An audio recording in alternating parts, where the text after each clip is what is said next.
Hoy! Trip mo rin bang mag-hike? Kung ganon, samahan nyo kaming puntahan ang City Forest and Marble Park. Ano? Tara!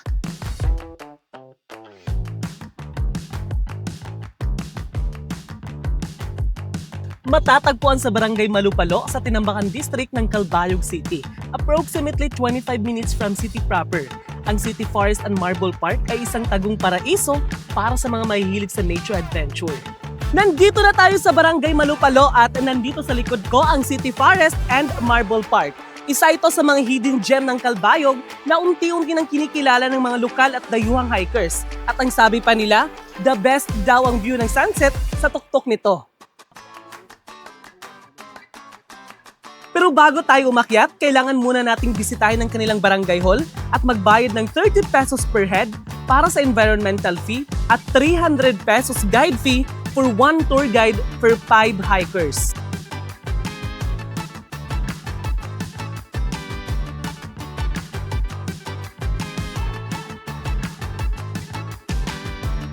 Matarik ang 1 kilometrong hike pero siguradong sulit na sulit, lalo na pag narating na natin ang tuktok.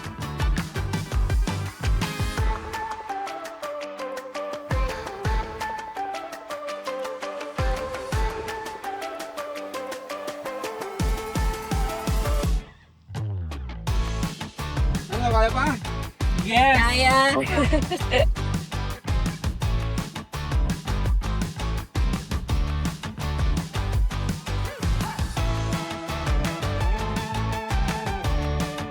Goodness gracious! Ito na pala ang Marble Peak. Totoong napakaganda dito sa itaas. Pagdating namin sa mismong Marble Peak, bubungad sa amin ang isang napakagandang tanawin. Dito, tanaw ang lawak ng Summer Sea. At sa di kalayuan, makikita rin natin ang Marian Shrine ng Malahog. Mula rin dito, matatanaw din ang Isla Pawikan, Malahog Ridge Nature Park, at ang kilalang Malahog Zipline na dumudugtong sa Daraga Island. Sa dulo ng lahat ng pagod, ang reward ay kapayapaan, magandang tanawin at karanasang hindi matutumbasan. Kaya kung ikaw ay mahilig sa adventure at naghahanap lang ng panibagong tanawin, halina tuklasin ang ganda ng Calbayog City Forest and Marble Park.